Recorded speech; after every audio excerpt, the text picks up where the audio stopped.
Elizabeth Harrington's heels clicked sharply against the marble courthouse floor, each step precise and measured.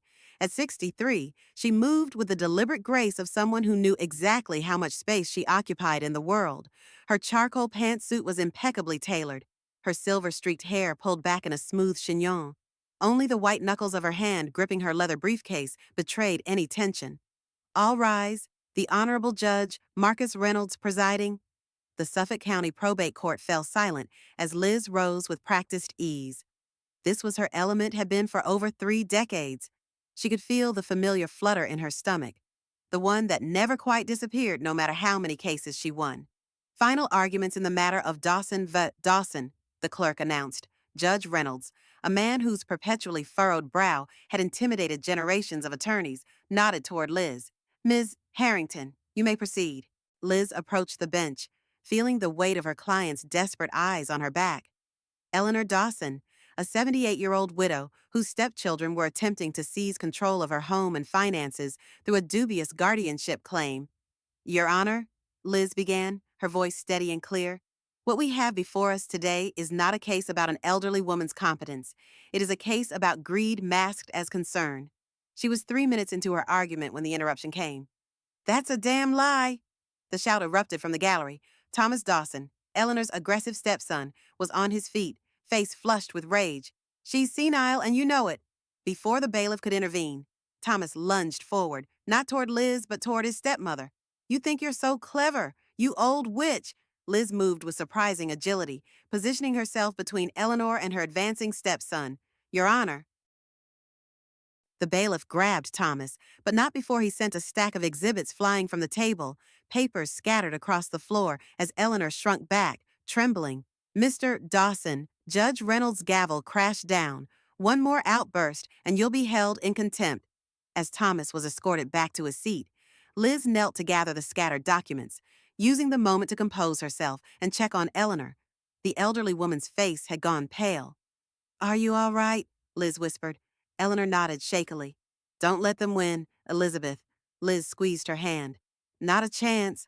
Rising to her full height, Liz turned back to the bench. The courtroom remained tense, but she felt a familiar calm settling over her. As I was saying, Your Honor, she continued without missing a beat, these guardianship papers were drafted within days of Mr. Dawson learning about his father's life insurance policy naming Mrs. Dawson as sole beneficiary, not after a medical diagnosis, not after a safety incident, after money entered the picture.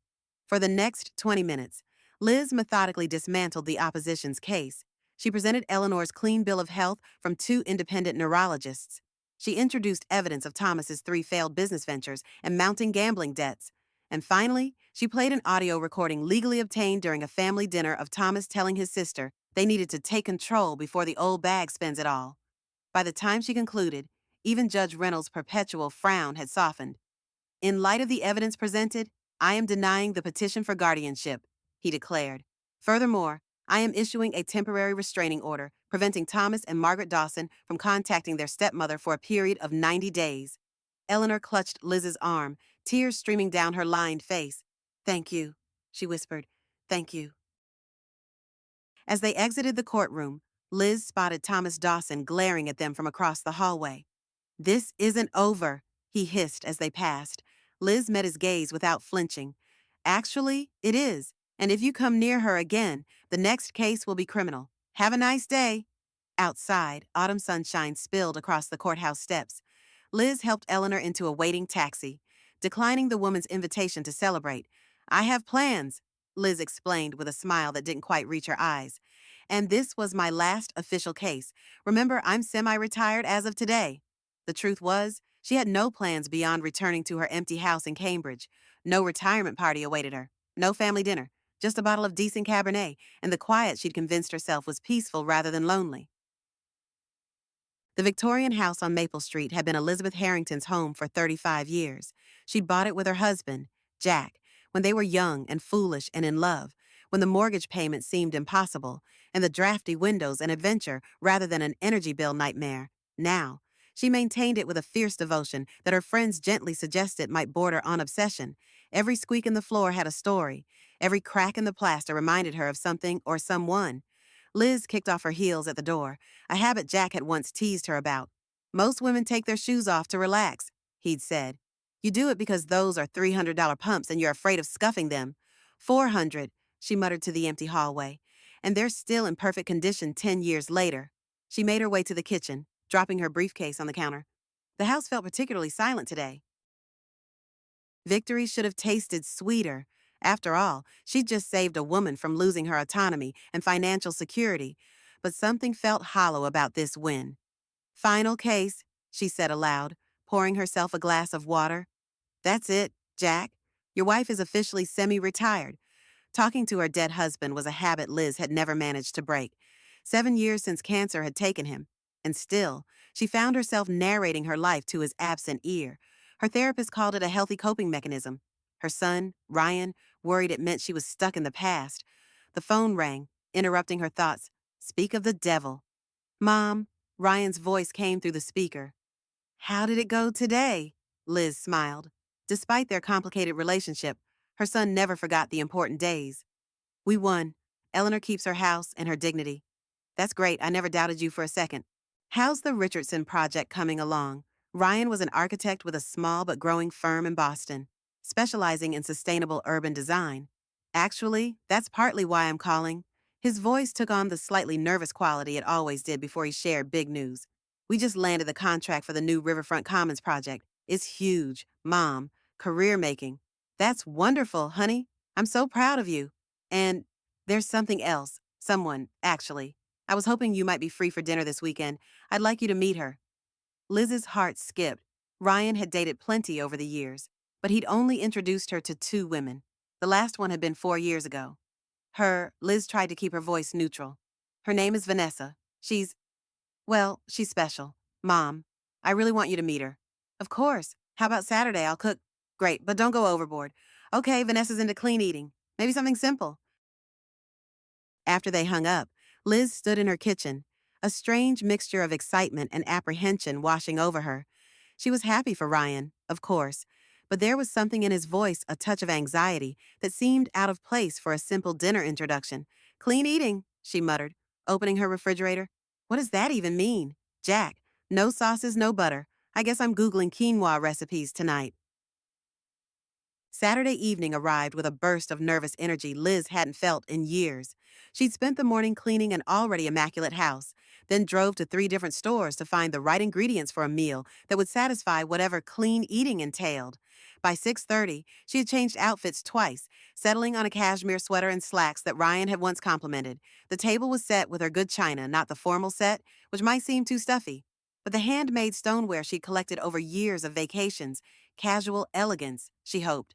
The doorbell rang at precisely 7. Ryan had always been punctual, a trait she'd instilled in him from childhood. Mom. He embraced her warmly in the doorway. At 35, her son had grown into a handsome man with Jack's height and her own dark eyes. You look great. You're not so bad yourself, she replied, genuinely pleased to see him looking happy and well-rested. And then she noticed the woman standing slightly behind him.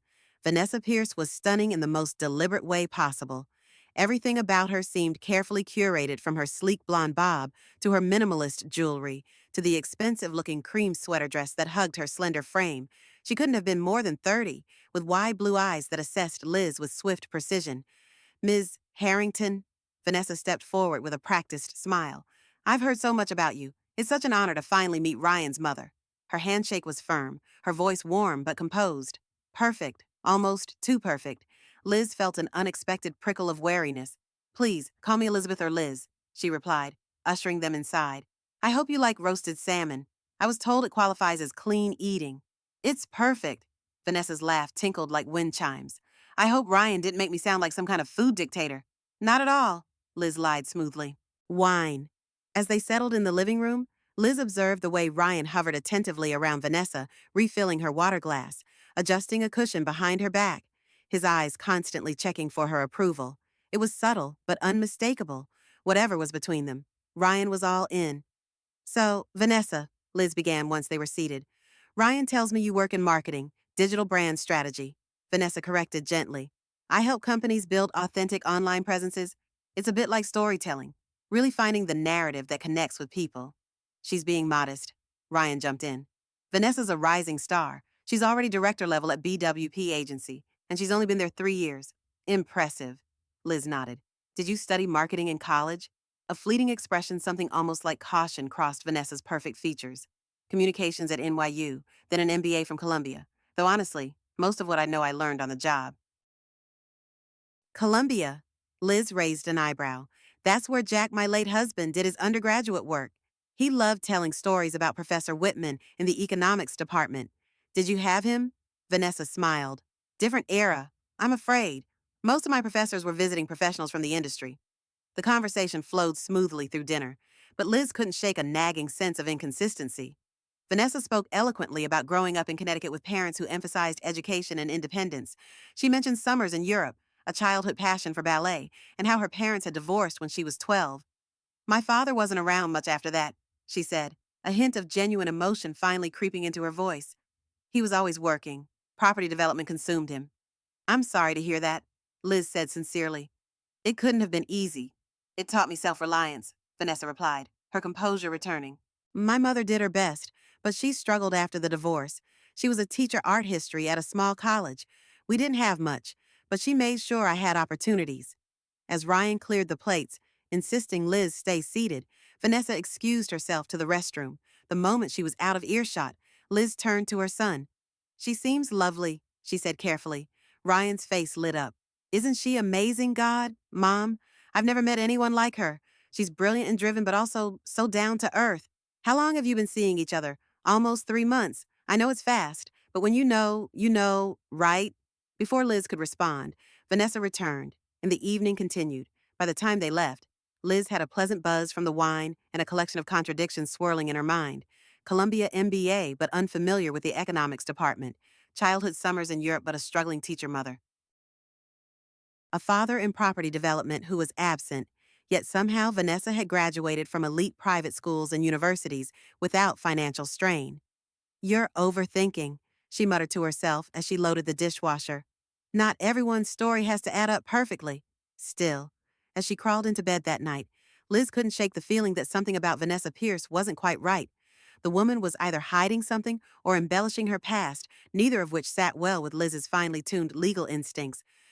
You'd tell me I'm being paranoid, wouldn't you? Jack, she whispered into the darkness. You'd say I'm just being an overprotective mother. The silence that answered seemed to agree. 3 weeks passed. Ryan called more frequently than usual, always with Vanessa somehow woven into the conversation. They'd gone hiking in Vermont. They were taking a cooking class together.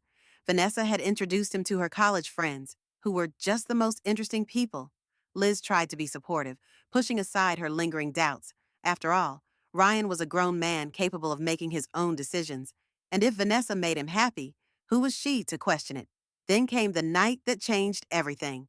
Liz had been working late in her home office, reviewing a pro bono case for a women's shelter, one of the few professional commitments she'd maintained in semi-retirement. The house was silent save for the occasional creak of old wood settling and the soft patter of rain against the windows. At first, she dismissed the sound as branches scraping against the siding. But when it came again, a distinctive thud followed by the soft scrape of something moving, her senses sharpened. Someone was trying to force the window in her study. Years of living alone had taught Liz to be cautious, but not paranoid. She kept a baseball bat in her bedroom closet and pepper spray in her purse, concessions to Ryan's worries about her safety. But neither was within reach now. Moving silently to her desk, she pressed the silent alarm button installed after a break-in 2 years prior. Then, instead of hiding or running, Liz did something that would have made her legal colleagues question her sanity. She moved toward the sound. The study window was slightly ajar, rain spattering the antique desk beneath it. As she watched, gloved fingers appeared at the bottom edge, pushing upward. In seconds, a dark figure would be inside. Liz grabbed the heaviest object within reach, a crystal paperweight Jack had given her when she made partner, and waited. As the intruder's hooded head emerged through the window, she raised her arm. I wouldn't if I were you, she said, her voice surprisingly steady. The figure froze, then jerked back in surprise. The sudden movement caused them to lose balance, tumbling awkwardly through the window and onto the floor with a heavy thud. Liz didn't hesitate. Remembering the self-defense class she'd taken after Jack died, she brought the paperweight down hard on the intruder's outstretched hand.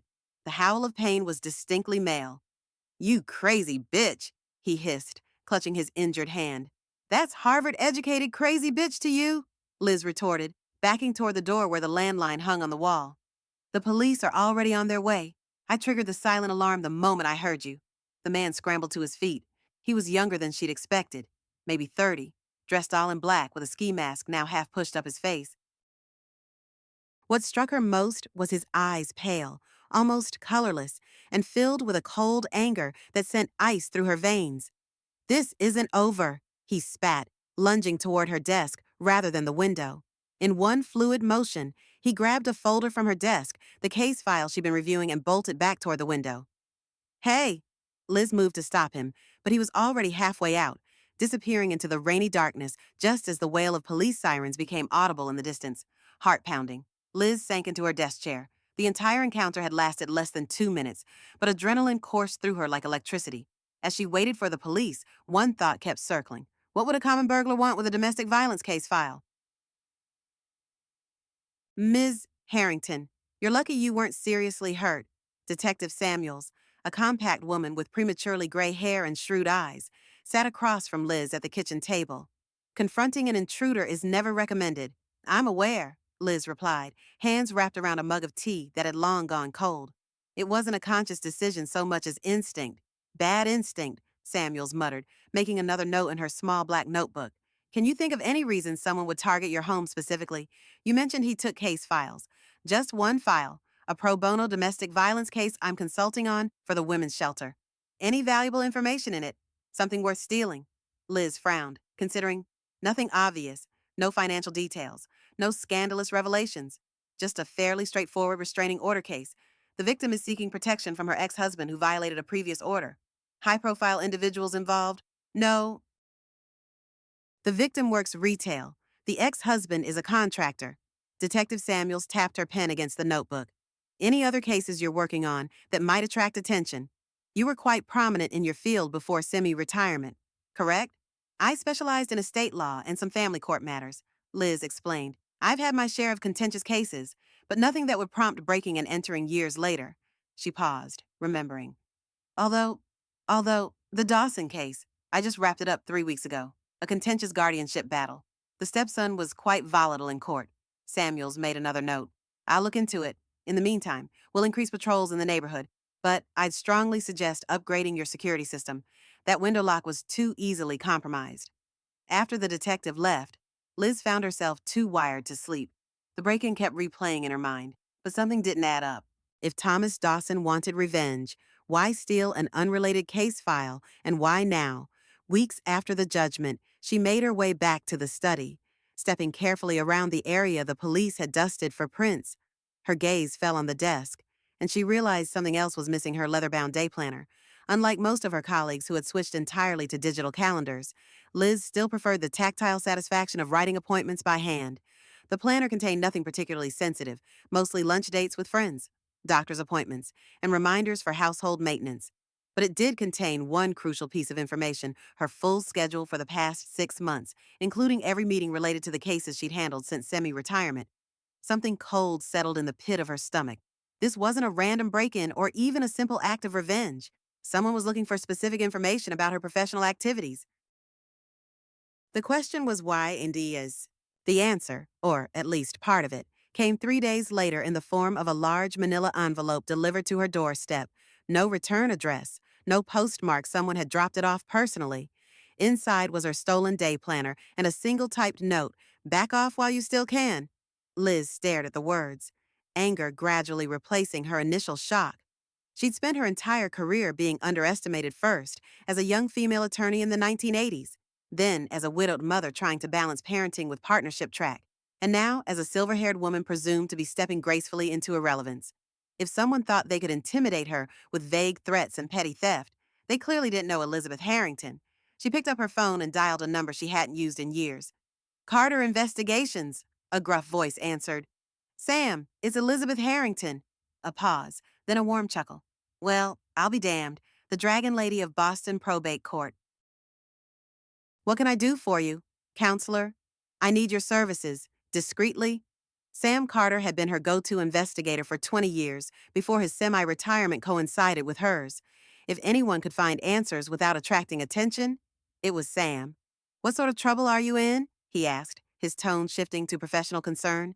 Someone broke into my home, stole specific documents, then returned them with a threat. Clients. That's what I need you to find out. I have a few theories, but I need facts. I'm on it. Send me the details, and I'll start digging. And Liz, be careful. People who resort to home invasion aren't playing by polite society's rules. After hanging up, Liz sat at her kitchen table and began making a list of every case she'd handled in the past year. Most were straightforward estate matters or uncontested guardianships. The Dawson case stood out as the most acrimonious, but something about the break-in didn't fit Thomas Dawson's profile. He was volatile and entitled, but not calculating. No, this felt different, more personal somehow. Her phone rang, interrupting her thoughts. Ryan's name flashed on the screen. "Hey, honey," she answered, trying to keep her voice light. "Mom." His excitement was palpable even through the phone. "I have news, big news. Are you sitting down?" "I am now," she said, sinking back into her chair. "What's going on?" "I proposed to Vanessa last night, and she said yes." The world seemed to tilt slightly. "You, what? But you've only been dating for a few months." "I know it seems fast," Ryan rushed on, "but when it's right, it's right. She's incredible. Mom, I've never been so sure of anything." Liz closed her eyes, trying to process. Her son, her cautious, deliberative son, who researched coffee makers for 3 weeks before making a purchase, had proposed after less than 4 months of dating. "Ryan, I don't know what to say. This is very sudden." "Just say you're happy for me." His voice had that edge, the one that appeared whenever he felt she was judging his choices. "Please, Mom, this is important to me." Liz took a deep breath. "Of course I'm happy if you're happy. I'm just surprised. Have you set a date?" "That's actually the other reason I'm calling. Vanessa's thinking a spring wedding, like this coming spring. That's 6 months from now." "I know, crazy, right. But Vanessa's amazing at organizing things. She's already got venues to look at this weekend. Actually, we're having a small engagement dinner next Friday. Nothing fancy, just her parents and you. Can you make it?" Liz's mind was spinning. "Her parents, I thought her father wasn't in the picture." "They've reconnected recently," Ryan explained, a slight hesitation in his voice. "He's making an effort. The dinner's at his place in Beacon Hill." "Beacon Hill," Liz repeated. "Real estate in that neighborhood started at several $1 million. I thought Vanessa said her father was absent after the divorce, that her mother struggled financially." "It's complicated," Ryan sighed. "Look, can we not analyze her family dynamics right now? Just tell me you'll come to the dinner." "Of course I'll be there," Liz assured him, pushing aside her questions. "Text me the details." After they hung up, Liz sat in stunned silence, engaged. Her son was engaged to a woman he barely knew, a woman whose story kept shifting like sand under waves. "What am I missing, Jack?" she whispered, rubbing her temples where a headache was beginning to form. "What is it about this girl that has me so on edge?" The Pierce mansion on Beacon Hill was exactly that, a mansion. The imposing brownstone with its manicured front garden and gleaming brass fixtures spoke of old money and careful preservation. As her taxi pulled up to the curb, Liz felt distinctly underdressed despite her best silk blouse and pearls. Ryan met her at the door, looking handsome in a suit she didn't recognize, new, expensive, and perfectly tailored. "You made it?" He embraced her, smelling of unfamiliar cologne. "Come in. Everyone's in the drawing room." Drawing room, not living room. Liz filed that away as she followed her son through a foyer that could have housed a small family. The space opened into a tastefully decorated room where 3 people stood near a fireplace large enough to roast an ox. Vanessa glided forward, radiant in a simple black dress that probably cost more than Liz's monthly mortgage payment. "Elizabeth, I'm so happy you could join us." Her embrace was brief but warm. "Let me introduce you to my parents. This is my mother, Diane." A slender woman with Vanessa's blonde hair and a nervous smile stepped forward. She was elegant but subdued, dressed well but not ostentatiously. Her handshake was gentle, almost timid. "And my father, Maxwell Pierce." The man who turned to face Liz was tall and imposing, with steel gray hair and eyes the same pale blue as Vanessa's. His smile didn't reach those eyes as he extended his hand. "Ms. Harrington, a pleasure to finally meet the woman who raised such a fine young man." There was something familiar about him that Liz couldn't quite place, not his face specifically, but something in his bearing, his voice. A memory tickled at the edges of her mind, but before she could grasp it, Maxwell had moved on, directing everyone to the dining room. The meal was exquisite catered, obviously, with a private server pouring wine and removing plates with silent efficiency. The conversation remained polite and largely superficial. Maxwell spoke about his latest development project, a luxury condominium complex breaking ground in the spring. Diane mentioned her volunteer work at the Museum of Fine Arts. Vanessa and Ryan exchanged loving glances and occasionally held hands atop the table. It was all perfectly pleasant and utterly hollow. Liz couldn't shake the feeling that she was watching a performance rather than participating in a family dinner. As dessert was being served individual soufflés that emerged from the kitchen with impeccable timing, Maxwell turned his attention directly to Liz. Vanessa tells me you've recently retired from a distinguished legal career. Estate law. Was it semi-retired? Liz corrected. I still consult on select cases. Fascinating field. Maxwell nodded. All those families fighting over assets, trying to control what happens after they're gone. He sipped his wine. I've had some experience with estate attorneys myself. Not always pleasant encounters. The circumstances rarely bring out people's best qualities, Liz agreed neutrally. Indeed. His pale eyes assessed her with uncomfortable intensity. One particular case some years back involved a property dispute. A parcel of land I had acquired for development was contested by some interested parties claiming historical significance. His smile tightened. The attorney representing them was quite formidable, ruthless, even. That nagging sense of familiarity intensified. Liz carefully set down her fork. I can imagine that was frustrating for you. Incredibly, especially when I discovered the same attorney had quietly established a land trust specifically designed to block similar developments across the region. Maxwell leaned forward slightly. People don't realize the ripple effects their actions can have, how they might harm others while believing they're doing good. A chill ran down Liz's spine as the pieces suddenly clicked into place. 5 years ago, she had represented a coalition of historical preservation groups against a major developer seeking to demolish a block of century-old buildings in Cambridge. The developer Pierce Development Group had lost the case and millions in potential revenue. Maxwell Pierce wasn't just Vanessa's father. He was the man whose project Liz had single-handedly derailed through a precedent-setting legal maneuver that later became known as the Harrington strategy in preservation circles. More wine, Elizabeth. Diane's soft voice broke the tension. No, thank you, Liz replied, her eyes still locked with Maxwell's. I should be careful driving home. The rest of the evening passed in a blur. As they prepared to leave, Vanessa pulled Liz aside in the elegant foyer. I wanted to ask you something, she said, her voice lowered. Ryan mentioned you're quite knowledgeable about prenuptial agreements. From your legal background, I've drafted my fair share, Liz acknowledged cautiously. Would you mind looking over ours? Daddy's lawyers have prepared something, but I'd feel better having someone I trust review it. Someone on our side. Vanessa's perfect features arranged themselves into an expression of earnest vulnerability. It would mean so much to me. Before Liz could formulate a response, Vanessa pressed a thumb drive into her hand. All the documents are here, no rush, but the lawyers are hoping to finalize everything next month. On the taxi ride home, Liz's mind raced. The break-in, the stolen case files, the threat all coinciding with Ryan's whirlwind romance with the daughter of a man she professionally humiliated years ago. It couldn't be coincidence. But what was the end game? If Maxwell Pierce wanted revenge, surely there were more direct methods than orchestrating his daughter's engagement to her son. Unless the target wasn't Liz at all, but Ryan. Or, more specifically, Ryan's access to the Harrington family trusts the substantial estate Jack had left, which Ryan would fully inherit on his 36th birthday, just 6 months away. The timing was too perfect to be accidental. As soon as she arrived home, Liz booted up her computer and inserted the thumb drive. The prenuptial agreement was exactly what she feared, a sophisticated legal trap dressed up as a standard protection document. Hidden within the dense legal language were clauses that would effectively grant Vanessa access to Ryan's inheritance and, more disturbingly, partial control over any assets he might receive from Liz's estate. Oh, you clever bastard, Liz muttered. Scrolling through the document, Maxwell Pierce hadn't just held a grudge. He'd crafted an elaborate revenge scheme that would ultimately transfer Harrington family assets to Pierce control. And her son, blinded by love or whatever he thought he felt for Vanessa, was walking right into it. Liz printed the document, then began methodically marking it up with a red pen, identifying every trap and poison pill buried in the legalese. By midnight, she had drafted an alternative agreement, one that would protect Ryan's assets without appearing overtly hostile. As she worked, a plan began to form. She couldn't simply tell Ryan that his fiancée was part of an elaborate revenge plot. He would never believe her. She needed evidence, something irrefutable that would open his eyes to who Vanessa Pierce really was.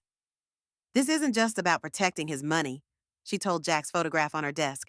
It's about protecting him from being used, from being hurt. The photograph, taken on their 25th anniversary, showed Jack with his arm around her, both of them laughing at some forgotten joke. He'd been gone for 7 years, but in that moment, she could almost hear his voice. "Be careful, Lizzie," he would have said. "You're playing with fire." The next morning, Liz called Sam Carter. "I need everything you can find on Vanessa Pierce and her father, Maxwell Pierce of Pierce Development Group, particularly any connection to the Cambridge Historical District case from 5 years ago. The preservation case, that was your big win before semi-retirement," Sam recalled. "What's the connection?" "Vanessa is my son's new fiancée, and I strongly suspect her sudden interest in Ryan has nothing to do with love and everything to do with her father's grudge against me." Sam whistled low. "That's some soap opera stuff. Liz, give me a few days to dig." 3 days later, Sam's findings confirmed Liz's worst fears and revealed new complications she hadn't anticipated. Vanessa Pierce, born Victoria Pierce, had legally changed her name at 25. She had no MBA from Columbia she had attended for one semester before dropping out. Her work history included 2 terminated positions under murky circumstances, both involving financial irregularities that were settled privately. Most disturbingly, she'd been engaged twice before, both times to wealthy men from prominent families. Neither engagement had resulted in marriage, but both had ended with substantial gifts that were never returned. "She's a con artist," Sam concluded over coffee in Liz's kitchen. "A sophisticated one with her daddy's resources backing her up. And speaking of daddy, Maxwell Pierce has been quietly buying up properties surrounding that preservation district you helped establish. Word is, he's planning something big, a development that would essentially choke the historic area into irrelevance. He can't develop the protected properties directly, so he's going to strangle them," Liz mused. "But what does that have to do with Ryan?" "That's where it gets interesting," Sam continued, sliding a document across the table. "The land trust you helped establish requires unanimous board approval for any changes to the protection status. Guess who's on that board?" Liz scanned the paper. "Me. I'm one of the founding trustees. And the trust documents state that position passes to your heirs upon your death.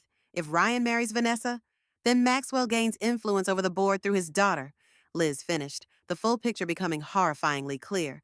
"This isn't just about money. It's about dismantling my professional legacy.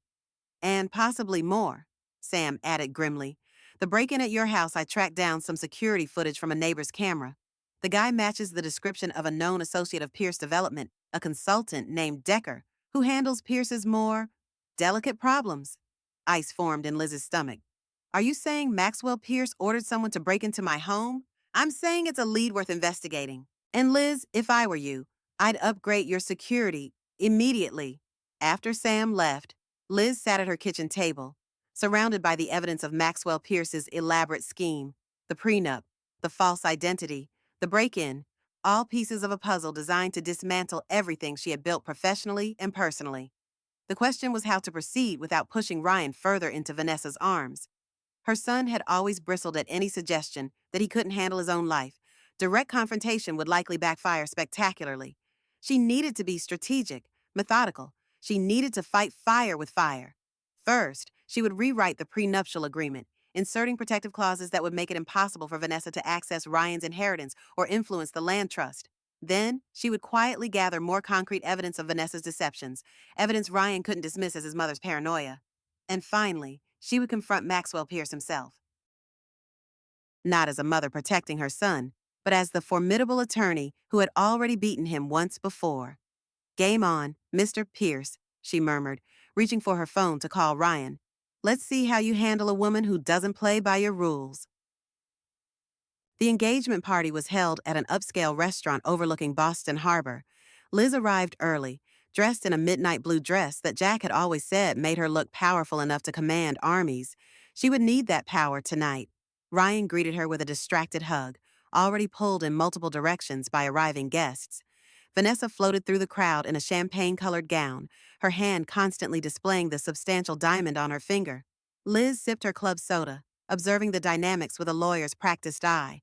Vanessa's friends were a carefully curated collection of attractive, successful-looking people who spoke enthusiastically about V, but seemed to know surprisingly little about her life before the past few years.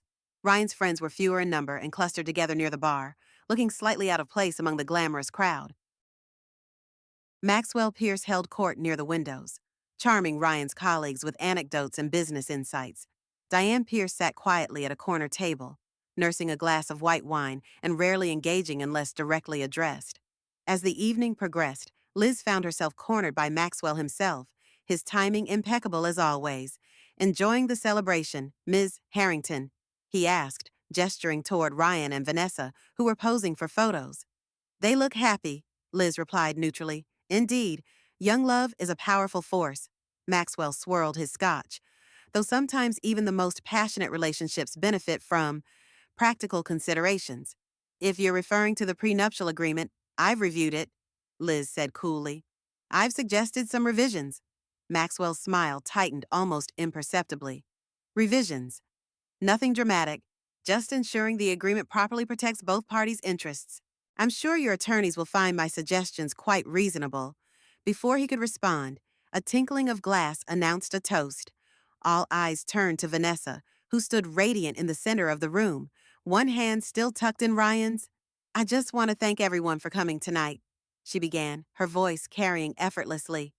Especially our parents, my incredible father, who has always pushed me to reach for the stars. She blew a kiss toward Maxwell. My mother, who taught me grace under pressure. A nod to Diane. Then Vanessa turned toward Liz, her smile dazzling but her eyes calculating. And of course, Ryan's mother, Elizabeth, a retired school teacher who raised such an amazing son all on her own after being widowed young. Your quiet strength is an inspiration to us all. The room filled with approving murmurs and warm applause. Liz felt her cheeks flush, not with pleasure but with indignation. Retired schoolteacher widowed young Jack had died 7 years ago, when she was already in her mid-50s, and she'd never taught a day in her life. The deliberate minimization of her professional accomplishments was so blatant it took her breath away.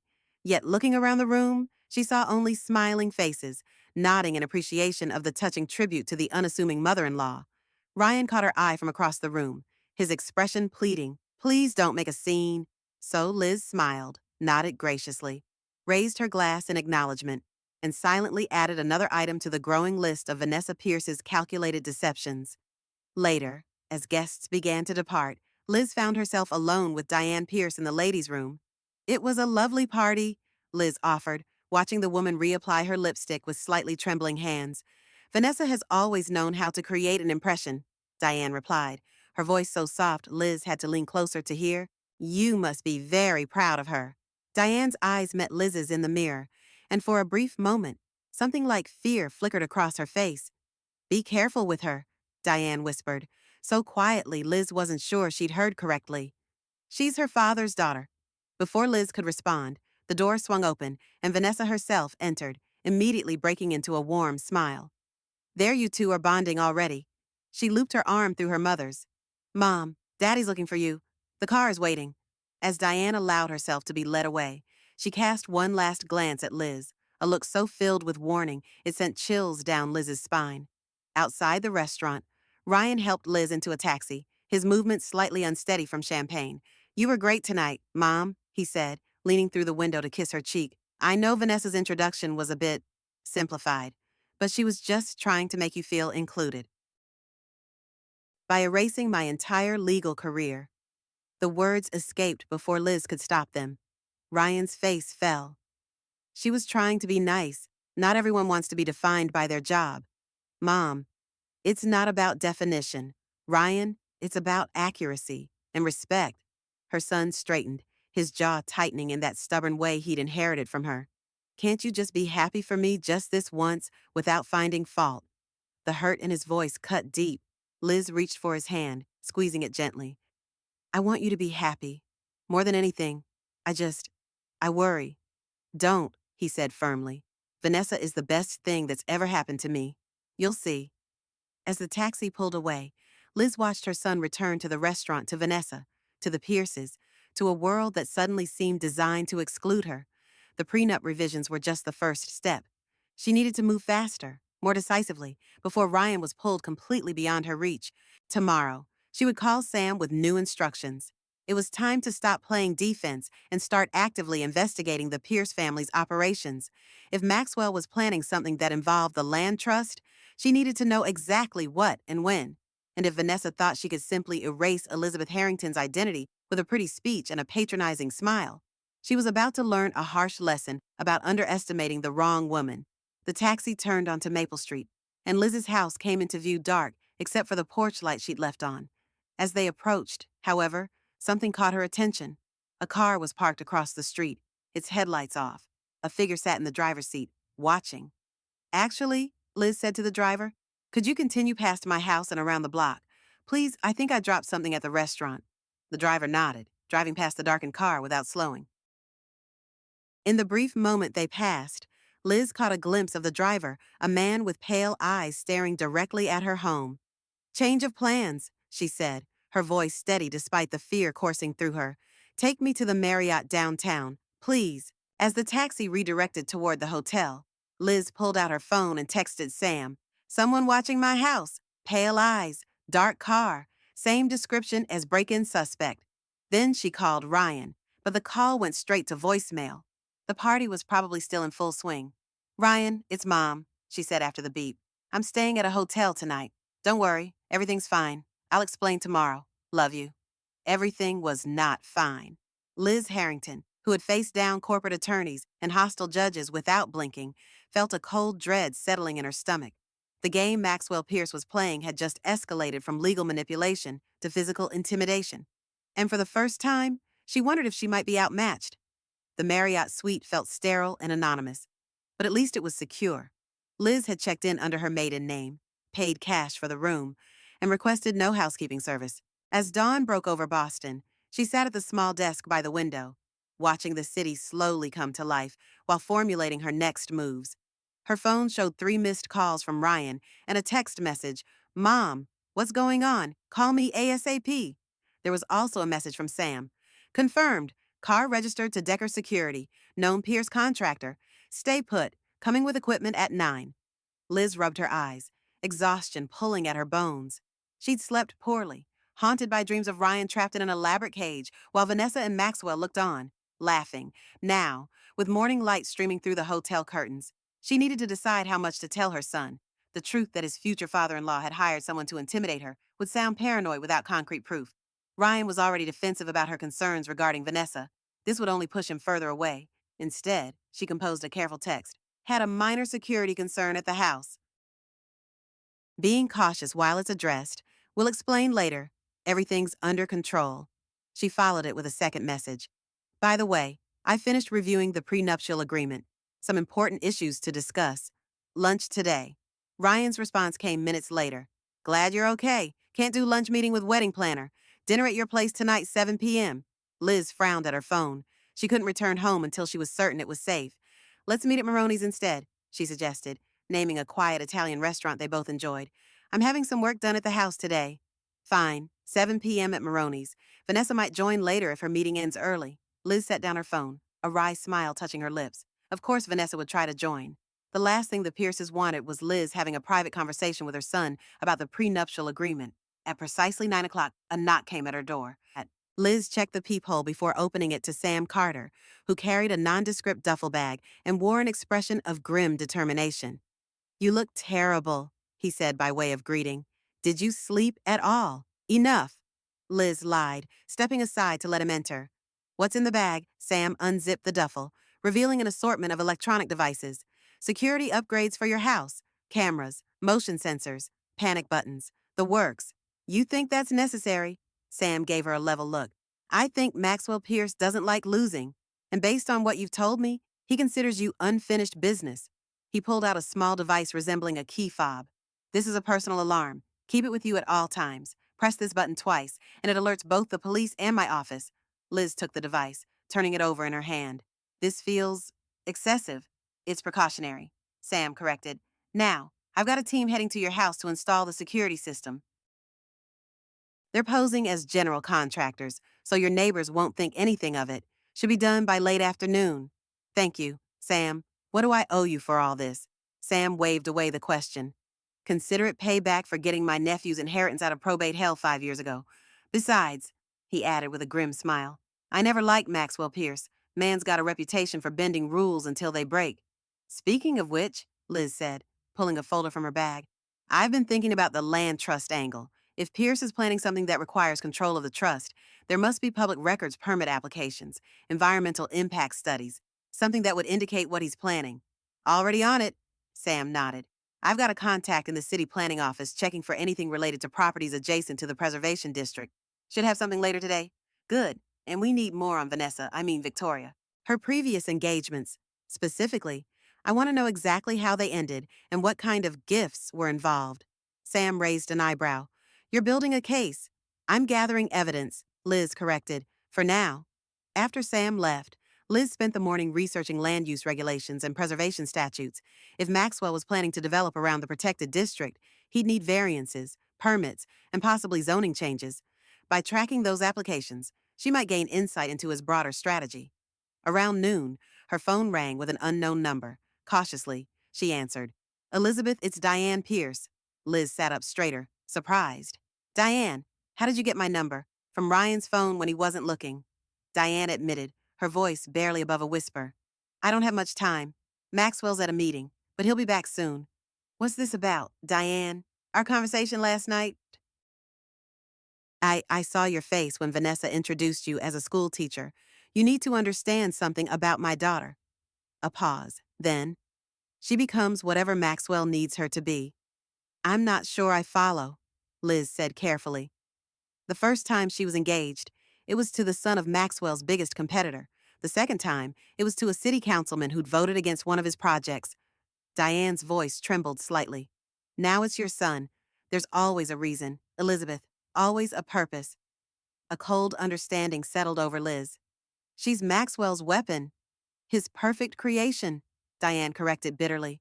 I tried to protect her, to give her some sense of empathy, but after the divorce, Maxwell had resources I couldn't match, promises I couldn't keep.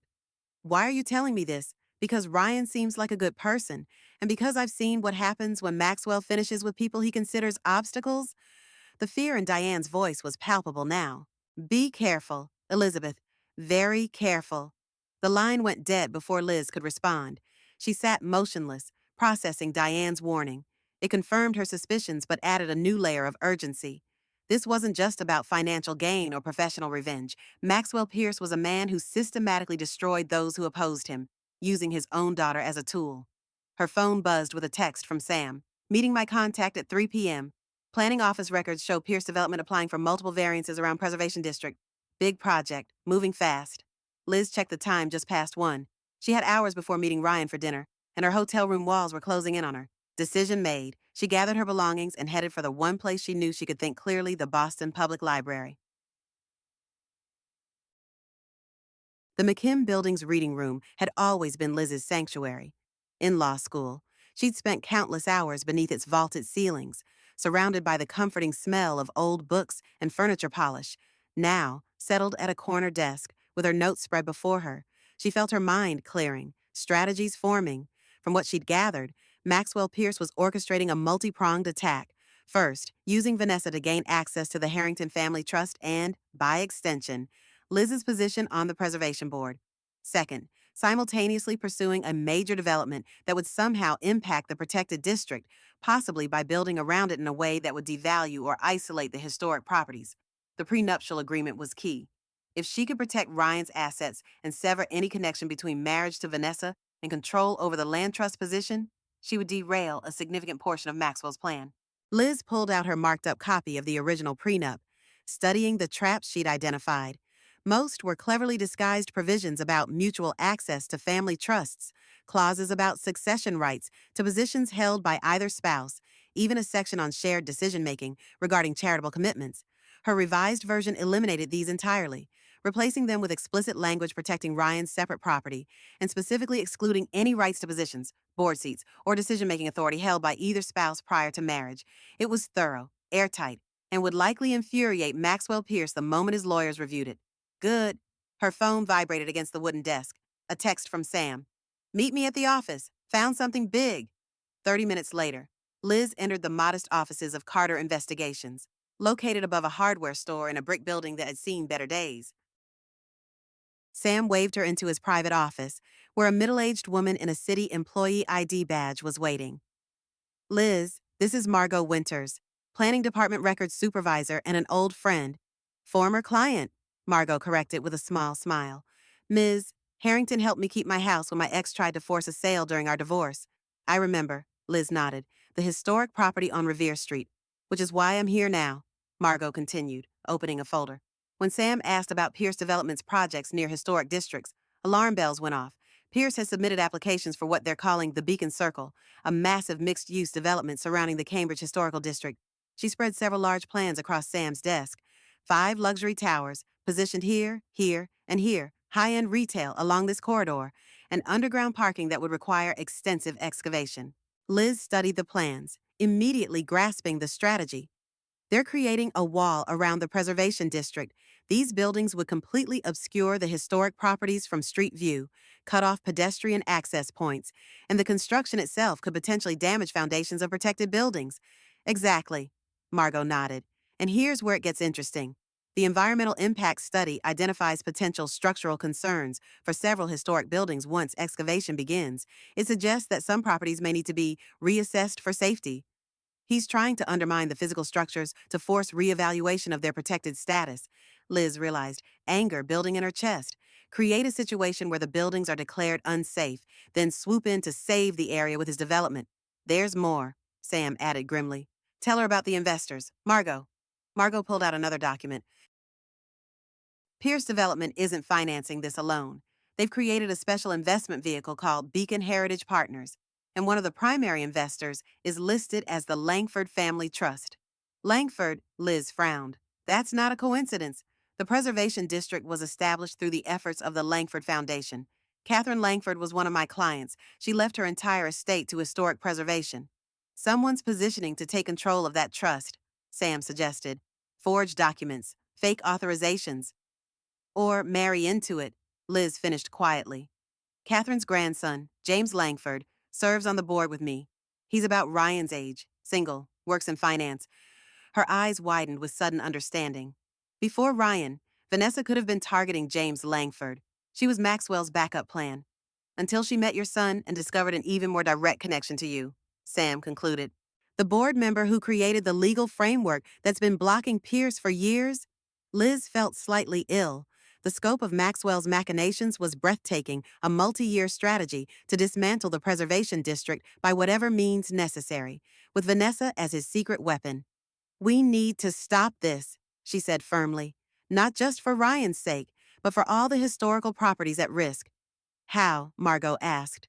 The development plans themselves are technically legal, even if predatory, and without proof of fraud or coercion regarding the Langford Trust investment, there's no legal grounds to block it. Then we need that proof, Liz decided. Sam, keep digging into Beacon Heritage Partners. Find out exactly how the Langford Trust became involved. Margot, can you delay the approval process for the development? Buy us some time. I can find some paperwork issues, request additional studies, maybe stretch it out a few weeks. Do it. Liz nodded. And I need to warn James Langford immediately. If they're using his family's trust without authorization, he needs to know. As they worked out the details, Liz's phone buzzed with a reminder. Her dinner with Ryan was in 2 hours. She needed to be strategic about how to approach him with what she'd learned. Direct accusations against Vanessa would only trigger his defenses. She needed to lead him to the truth gradually, starting with the prenuptial agreement issues. I have to go, she announced, gathering her papers. Thank you both. We'll continue this tomorrow. Outside, the October air had turned crisp as sunset approached. Liz buttoned her coat against the chill, her mind racing with everything she'd discovered. The game Maxwell Pierce was playing was far more complex and dangerous than she'd initially realized, and her son was caught in the middle of it all. Maroney's was busy for a Tuesday night, the warm lighting and red-checkered tablecloths creating a cozy atmosphere that usually relaxed Liz. Tonight, however, as she sat waiting for Ryan, tension knotted between her shoulders. She'd arrived early to secure a corner table away from the main dining area, private enough for a serious conversation. The prenuptial agreement sat in her bag, along with copies of the development plans Margot had provided. How much to reveal would depend entirely on Ryan's receptiveness. At 7:05, Ryan arrived, looking harried and slightly out of breath. Sorry I'm late, he said, kissing her cheek before sliding into the booth. Wedding planner meetings are apparently never ending. No problem, Liz smiled, taking in the shadows under his eyes. You look tired. Just busy. Good busy. He scanned the menu he'd known by heart since childhood. How's the security issue at your house? Resolved, Liz said smoothly. Just a precaution after a neighbor had a break-in. Ryan nodded, clearly relieved not to delve deeper. So, you wanted to discuss the prenup? Yes, Liz hesitated, choosing her words carefully. Ryan, I've reviewed the document Vanessa gave me, and I have some serious concerns. His expression immediately closed, shoulders tensing. Mom, please, just hear me out. This isn't about Vanessa. It's about protecting your financial future. She pulled out the original agreement and her marked version. The draft you were given contains several problematic clauses that could potentially give Vanessa access to your inheritance and even control over portions of my estate. Ryan's frown deepened. That can't be right. Vanessa said it was a standard agreement, just basic protection for both of us. I've highlighted the concerning sections, Liz continued, sliding the papers toward him. And I've drafted an alternative version that actually does provide fair protection for both parties. Ryan glanced at the documents, his eyes skimming without really reading. Maybe you're misinterpreting. I specialized in estate law for 30 years. Ryan, there's no misinterpretation here. Liz kept her voice gentle but firm. These clauses are deliberately constructed to create loopholes. Look at Section 4.3. It states that mutual decision-making applies to all positions of influence or authority held by either spouse. That would give Vanessa equal say in my position on the Cambridge Preservation Board. Why would that even matter? Ryan asked, genuinely puzzled. This was her opening. Because Maxwell Pierce is planning a major development project that directly impacts the preservation district I helped establish. A district that's blocking what would be an extremely profitable venture for him. Ryan stared at her, confusion giving way to disbelief. Wait, are you suggesting Vanessa is what, marrying me to help her father's business interests? I'm saying the prenuptial agreement contains suspicious provisions that would benefit Maxwell Pierce in very specific ways, Liz answered carefully. And I think you should ask yourself why. This is unbelievable, Ryan muttered, pushing the papers away. You've never liked Vanessa. From day one, you've been looking for reasons to doubt her. That's not true. I've been cautious, yes, but nothing. Ryan interrupted, his voice rising slightly. You've always done this, analyzed every decision I make, every person I care about, never trusting my judgment. Liz felt a familiar frustration building. This pattern between them was old and worn, Ryan interpreting her concern as control, her caution as criticism. Ryan, please, just look at the evidence. Evidence you're talking about the woman I love, like she's one of your cases. He raked a hand through his hair. God, Mom, can't you just be happy for me? Just once. The hurt in his voice cut deep. Liz reached across the table, but he pulled his hand away. I am happy when you're happy, she said softly. But I'd be failing as your mother if I didn't warn you when I see potential harm coming your way. Ryan was about to respond when movement caught their attention. Vanessa approached their table, radiant in a simple white sweater and dark jeans, her smile dazzling as always. Sorry I'm late, she chirped, sliding in beside Ryan and kissing his cheek. The meeting with the florist ran over. She turned her smile on Liz. Elizabeth, I hope I'm not interrupting. We were discussing the prenuptial agreement, Liz replied evenly. Oh, wonderful. Did you have a chance to review it? Daddy's lawyer said it was pretty standard stuff. Actually, Liz maintained her composure. I found several concerning provisions that Ryan and I were just discussing. I've drafted an alternative version that better protects both of your interests. Vanessa's perfect smile faltered for just a millisecond before regaining its wattage. That's so thoughtful, but I'm sure Daddy's legal team knows what they're doing. They handle all our family's affairs. I'm sure they do, Liz agreed pleasantly. But as someone with extensive experience in estate law, I noticed some unusual clauses that seem specifically designed to pierce the separation between family trusts. Ryan shifted uncomfortably. Mom, can we not do this right now? Do what? Vanessa asked, her blue eyes widening innocently. I'd love to hear Elizabeth's concerns. After all, we're going to be family. The challenge in her voice was subtle, but unmistakable. Liz recognized the tactical move Vanessa was calling her bluff, betting that Liz wouldn't openly accuse her of deception in front of Ryan. She was right, at least for now. Without more concrete evidence, direct confrontation would only alienate her son further. The specifics can wait, Liz conceded gracefully. But I would appreciate if you both would review my suggested revisions. They really do create better protection for everyone involved. Of course, Vanessa agreed sweetly. I'll have Daddy's lawyers look them over right away. The rest of dinner passed in a fog of strained small talk. Vanessa dominated the conversation with wedding details and stories about her latest work projects, while Ryan contributed occasional comments, avoiding Liz's eyes. Liz herself said little, observing the dynamic between them with growing concern. Ryan seemed almost deferential to Vanessa, checking her reaction before offering opinions, laughing a beat too enthusiastically at her jokes. It wasn't the behavior of the confident, independent son she'd raised. As they prepared to leave, Vanessa excused herself to the restroom, giving Liz a brief moment alone with Ryan. Take the revised agreement home, she urged, pressing the folder into his hands. Read it carefully. That's all I ask. Ryan hesitated, then nodded curtly, tucking the folder into his jacket. Fine, but Mom, this suspicion of yours, it has to stop. Vanessa is going to be my wife. I know, and that's why I want to make sure she's marrying you for the right reasons. Something flickered in Ryan's eyes, a momentary doubt quickly suppressed. She loves me. That's the only reason that matters. Before Liz could respond, Vanessa returned, threading her arm through Ryan's. Ready to go, babe?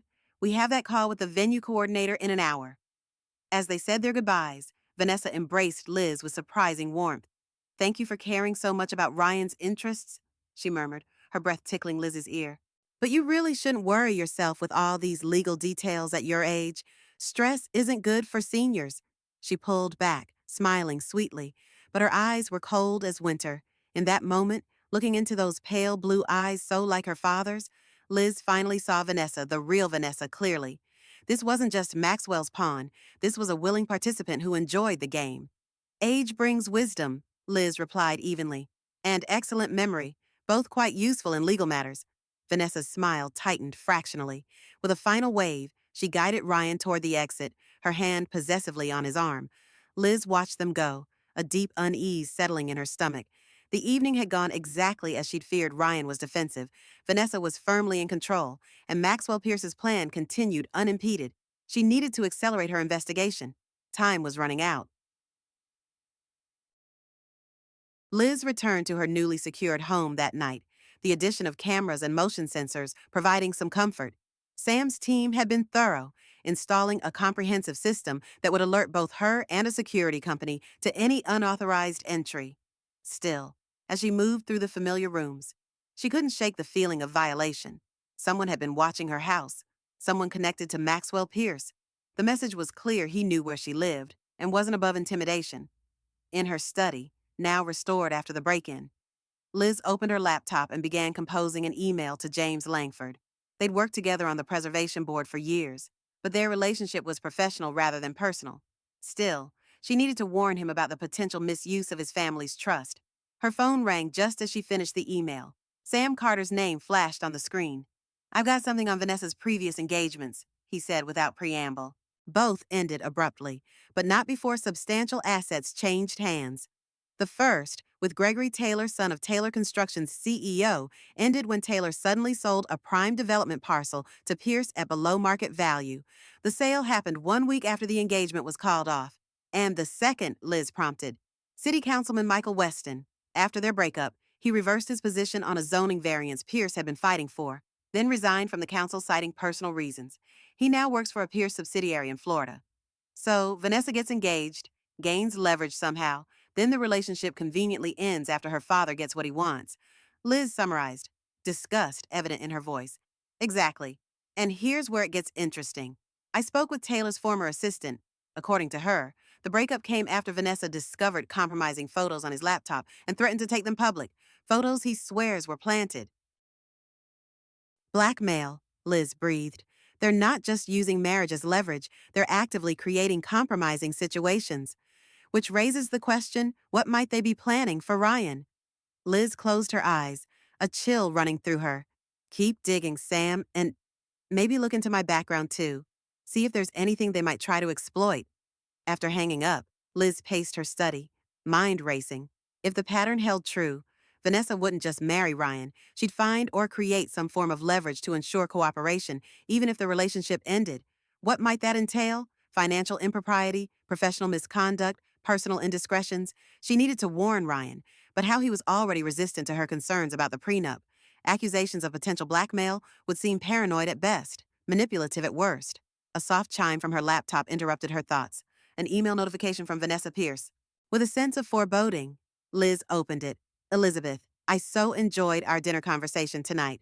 Your concern for Ryan is touching, if a bit excessive. I've attached the revised prenuptial agreement from Daddy's lawyers. They felt your suggestions were unnecessarily complicated and have simplified things considerably. Also, I hope you don't mind, but I've listed you as a personal reference on a small project I'm undertaking. Nothing significant, just a community development initiative I'm passionate about. Your name lends a certain gravitas, as I'm sure you understand. Looking forward to our next family dinner. Warmly, Vanessa attached was a document that, upon quick review, was essentially the original prenuptial agreement with cosmetic changes. All the problematic clauses remained intact, just reworded to sound more benign. But it was the second paragraph that sent alarm bells ringing. Vanessa had used her name as a reference without permission, a small thing perhaps, but a deliberate boundary violation. And what community development initiative could possibly benefit from Liz's endorsement unless Liz quickly opened a new browser window and searched for Vanessa Pierce Boston Community Development. The third result made her blood run cold, a press release dated just 2 days ago, announcing Vanessa Pierce as the new Community Outreach Director for Beacon Heritage Partners, with advisory support from respected legal expert Elizabeth Harrington. Her name, used without permission to lend legitimacy to Maxwell's development project. Fury rose in Liz's throat. This wasn't just presumptuous, it was professionally damaging. Anyone familiar with her work on the preservation board would see this as a betrayal of principles or worse, evidence that she'd been compromised. She picked up her phone to call Ryan, then stopped herself. This wasn't something to address by phone, and confronting Vanessa directly would only lead to innocent denials and claims of misunderstanding. No, this required documentation and strategic response. First, she took screenshots of the press release and saved the email. Then she composed a brief, formal email to the contact listed on the Beacon Heritage Partners website, to whom it may concern. It has come to my attention that my name is being used in connection with your organization without my knowledge or consent. I have never provided advisory support to Beacon Heritage Partners or to Vanessa Pierce in any capacity related to your development projects. I request immediate removal of my name from all materials, digital and print, and a public correction to be issued within 24 hours. Should this matter require further attention, I am prepared to pursue appropriate legal remedies. Elizabeth Harrington, J.D. She copied the email to Vanessa and to Maxwell Pierce's business address, then hit send. Let them know she wouldn't be steamrolled or manipulated. Next, she drafted a message to her colleagues on the preservation board, explaining the unauthorized use of her name and reaffirming her commitment to protecting the historic district. Transparency was crucial to maintaining her credibility. Finally, she forwarded everything to Sam with instructions to document the timeline of events. If this escalated and she suspected it would, she wanted a clear record of Pierce's tactics. As she worked, a plan began forming in her mind. Maxwell and Vanessa clearly believed she was an obstacle to be neutralized, either through Ryan's marriage or through public manipulation. They thought she would react like previous opponents, backing down in the face of pressure, accepting defeat rather than risking greater personal cost. They had fundamentally misunderstood Elizabeth Harrington. She hadn't become one of Boston's most respected estate attorneys by avoiding conflict. She hadn't protected vulnerable clients from predatory family members by flinching at the first sign of resistance. And she certainly hadn't raised a son on her own, built a career, and created a meaningful life after losing Jack by allowing bullies to dictate her choices. No, Liz decided as she closed her laptop. She wouldn't just defend against Maxwell Pierce's machinations. She would take the fight directly to him methodically, legally, and with the precision that had made her such a formidable courtroom presence for 3 decades. Let him underestimate her because of her age or gender. Let him think her semi-retirement indicated a willingness to retreat. Let him believe her love for Ryan made her vulnerable rather than determined. Elizabeth Harrington was done playing defense. The following morning brought an unexpected visitor. Liz was reviewing preservation statutes in her kitchen when the doorbell rang. Through the security camera Sam had installed, she saw Ryan standing on her porch, looking troubled. "This is a surprise," she said, opening the door. "I thought you had meetings all day." "Canceled," he replied shortly, stepping inside. "We need to talk." Liz led him to the kitchen, where coffee was already brewing. "What's going on?" Ryan placed a folder on the counter, her revised prenuptial agreement, now marked with angry red slashes and comments in an unfamiliar hand. Vanessa showed this to her father's lawyers. They said your revisions were hostile and clearly intended to create division. His voice was tight with suppressed emotion. Mom, why would you draft something so one-sided? One-sided? Liz repeated incredulously. Ryan, the original agreement was designed to give Vanessa access to your inheritance and my board position. My revisions simply protected what's rightfully yours. According to Pierce's lawyers, your version would leave Vanessa with nothing if we divorced. How is that fair? Liz took a deep breath, fighting to remain calm. That's absolutely false. My version specifically provides for equitable distribution of assets acquired during the marriage. What it doesn't do is give her rights to pre-existing family trusts or decision-making authority over professional positions. Ryan paced the kitchen, agitation evident in every movement. This is exactly what Vanessa was worried about. She said you might try to drive a wedge between us because you can't stand the thought of me having a life separate from your influence. The accusation stung, not least because it contained a grain of truth. Liz had always been protective, perhaps overly so after Jack's death. But this wasn't about control. It was about protection. Ryan, please, look at the actual document, not their interpretation of it. Better yet, take it to an independent attorney, someone with no connection to either family. Get an objective opinion. He shook his head stubbornly. Vanessa trusts her father's legal team. They've handled Pierce family matters for generations, which means their loyalty is to Maxwell, not to you or even to Vanessa. Liz hesitated, then decided to risk a more direct approach. Did you know your fiancée is now working for her father's development company? A company that's planning to build around the historic district I've worked to protect? Ryan frowned. She mentioned a new project with her father, some kind of community outreach position. What does that have to do with anything? They're using my name without permission to legitimize a development that threatens historic properties. They've publicly claimed I'm providing advisory support. That must be a misunderstanding, Ryan said dismissively. Vanessa probably mentioned your legal background, and someone in marketing took it too far. It wasn't a misunderstanding. It was deliberate. Liz pulled out her laptop, showing him the press release and her email exchange with Beacon Heritage Partners. They're trying to compromise my position on the preservation board by creating the appearance of conflict. Ryan stared at the screen, his expression shifting from dismissal to uncertainty. This, this could just be an administrative error. Combined with a prenuptial agreement that specifically targets my board position and a break-in where case files related to preservation issues were stolen, these aren't coincidences. Ryan, something in her voice must have reached him. He sank into a kitchen chair, running his hands through his hair. What are you saying, exactly? Liz sat across from him, choosing her words with care. I'm saying that Maxwell Pierce has a significant financial interest in developing the land around the historic district. I'm one of the primary obstacles to that development. And suddenly, his daughter is engaged to my son with a prenuptial agreement that would give her influence over my position. You think Vanessa is using me to get to you? The hurt in his voice was palpable. I think Maxwell Pierce is using both of you, Liz said gently. And I have reason to believe this isn't the first time Vanessa has been engaged to someone who could advance her father's interests. She told him about Sam's findings the previous engagements, the suspicious timing, the business advantages that followed each breakup. As she spoke, Ryan's face grew increasingly pale. This is crazy, he muttered. Vanessa loves me. She wouldn't. Has she ever asked about my work on the preservation board, shown particular interest in your inheritance or family connections? Ryan opened his mouth to deny it, then closed it again, memory clearly working behind his troubled eyes. She did ask about the family trust, he admitted reluctantly. Said she was interested in how generational wealth works since she didn't have that kind of background. And she was curious about your legal career, the big cases, the boards you served on.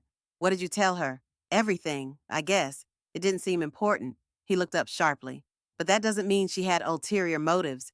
People ask questions when they're getting to know someone's family. Of course, Liz agreed, not wanting to push too hard.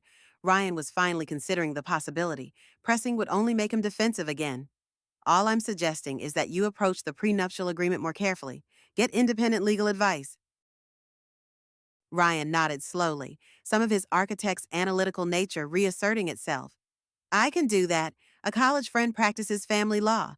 I could ask him to review both versions.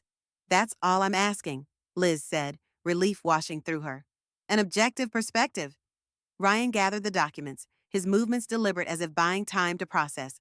If what you're suggesting is true, and I'm not saying it is what would be the end game, what happens after we're married, based on the previous pattern? Once Maxwell gets what he wants, control over my board position, leverage through you, the marriage would likely end. Possibly with Vanessa having gathered something compromising to ensure your continued cooperation, even after divorce. Blackmail? Ryan looked incredulous. It's what happened with her previous fiancés, Liz said quietly. According to my investigators' sources, Ryan stood abruptly. I need to think. This is a lot. I understand. Take all the time you need. Liz resisted the urge to hug him, sensing he needed space. Just please, be careful what you say to Vanessa until you've verified things independently. After Ryan left, Liz felt simultaneously relieved and anxious. She'd finally managed to plant seeds of doubt, but she'd also potentially made Ryan a target if he confronted Vanessa with his suspicions. Maxwell Pierce had already demonstrated a willingness to use intimidation. How might he react to his careful plans being threatened? Her phone rang Sam Carter's ringtone. I've got something on the Langford Trust connection, he said when she answered. Turns out James Langford's signature on the investment documents was legitimate, but the circumstances are suspicious. He signed after a weekend in Vegas with new friends who happened to be Pierce associates, friends who documented some apparently embarrassing behavior. Blackmail again? Liz sighed. They're consistent. I'll give them that. There's more. Pierce Development has accelerated their timeline. They're pushing for expedited approval on the Beacon Circle project, with groundbreaking scheduled for next month, well before your son's wedding. That doesn't make sense, Liz frowned. If they need my board position to fully execute their plan, maybe they don't anymore, Sam interrupted. Maybe they found another way around the preservation restrictions. Or maybe, a cold realization dawned, or maybe they never needed the marriage to go through at all. Just the engagement and prenup to distract me while they pursued other angles. Exactly. And if Ryan's starting to ask questions, they might cut their losses and move directly to Plan B, whatever that is. Liz's mind raced. Sam, I need to warn the Preservation Board immediately. And Ryan? God, Ryan might be in danger if they think he's a liability rather than an asset. I'll increase surveillance on your house and his apartment, Sam promised. And Liz maybe consider legal action now, a cease and desist regarding the use of your name. At minimum. Already drafting it, and I'm meeting with the board chair this afternoon. She paused, considering. Sam, what about Diane Pierce? Could she be a potential ally? She seemed genuinely concerned about Vanessa's involvement in Maxwell's schemes. Worth exploring, but carefully. She's financially dependent on Pierce, according to my sources. Limited freedom of movement. After ending the call, Liz moved with renewed purpose. She had multiple fronts to address protecting Ryan, alerting the Preservation Board, legally challenging the misuse of her name, and potentially reaching out to Diane Pierce. First, she texted Ryan, be careful what you say to Vanessa. If you have questions about the prenup, say you're consulting a financial advisor, not questioning her motives. Next, she completed the cease and desist letter to Beacon Heritage Partners regarding the unauthorized use of her name, adding specific demands for public retraction and damages for professional harm. Her semi-retirement didn't mean she'd forgotten how to craft a legally intimidating document.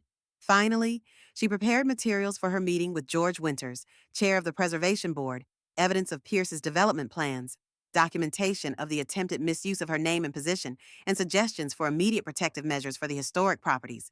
As she worked, Liz felt more focused and energized than she had in months. The familiar rhythm of building a case, gathering evidence, and formulating strategy came back like muscle memory. This was what she had excelled at for decades, identifying threats to vulnerable interests and constructing bulwarks against them. Maxwell Pierce had awakened the attorney in her. Now he would face the consequences. George Winters listened intently as Liz presented her findings, his bushy eyebrows drawing together in increasing concern. This is deeply troubling, Elizabeth, he said when she finished. If Pierce Development is indeed planning to build in a way that threatens structural integrity of protected properties, the evidence is conclusive, Liz asserted, tapping the engineering reports Margot had provided. Their own impact studies acknowledge potential settlement issues for adjacent historic buildings. And you believe your son's engagement to Pierce's daughter is connected to this development strategy. I have strong reason to suspect it. Yes, the timing, the prenuptial agreement language specifically targeting my board position, the unauthorized use of my name to legitimize their project, it forms a clear pattern. George removed his glasses, polishing them thoughtfully. What are you proposing we do? First, immediate structural assessments of all historic properties in and around the district. Document their current condition. so any damage during construction can be clearly attributed to Pierce's activities. Liz leaned forward. Second, legal notification to Pierce Development that we're aware of the potential threats to protected structures and will hold them liable for any damage. And third, she continued, emergency measures to strengthen the trust protections. Currently, board positions can be influenced through marriage or inheritance. We need to amend the bylaws to require any transfer of authority to be approved by a supermajority of existing board members. George nodded slowly. All prudent steps. I'll call an emergency board meeting for tomorrow morning. He replaced his glasses, studying her with concern. And what about your son, if your suspicions are correct? He's being manipulated by some very unscrupulous people. I'm handling that separately, Liz said, not wanting to involve the board in her personal concerns. But I would appreciate the board's discretion regarding my family situation. Of course, this stays among us. As Liz left George's office, her phone buzzed with a text from Ryan. Talked to my friend about the prenup. He said your version is actually more balanced and protective for both parties. Meeting him again tomorrow to discuss details. Relief flooded through her. Ryan was taking this seriously, seeking independent advice as she'd suggested. It was a crucial first step. She was composing a response when another text came through, this one from an unknown number. Elizabeth, it's Diane Pierce. Need to talk urgently. Maxwell knows something's wrong. Vanessa came home upset after Ryan asked about previous engagements. Can you meet not at your house or anywhere public? Liz hesitated. This could be genuine concern from Diane or a trap set by Maxwell. Either way, it confirmed that Ryan had indeed confronted Vanessa, despite her warning to be cautious. She replied carefully, Where do you suggest? The response came quickly. The boathouse at Jamaica Pond, 7 p.m. Come alone. Every instinct told Liz this was risky. Meeting alone, after dark, in a relatively isolated location with someone connected to a man who had already demonstrated a willingness to intimidate her, not wise. Yet Diane might have crucial information. If she was genuinely concerned about Maxwell's reactions, this could be Liz's chance to gain an insider's perspective on his plans. She texted Sam, Diane Pierce wants to meet, Jamaica Pond Boathouse, 7 p.m., surveillance. Sam's reply was immediate. Too risky. Let me go instead. She won't talk to you, but you could watch from a distance. We'll set up position with clear sightline. Wear the panic button. Do not enter boathouse until I confirm position. With that safety measure in place, Liz felt marginally better about the meeting.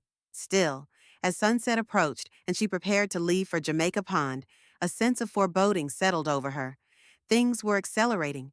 Ryan questioning Vanessa, the board moving to protect the historic district, the cease and desist letter being delivered to Beacon Heritage Partners.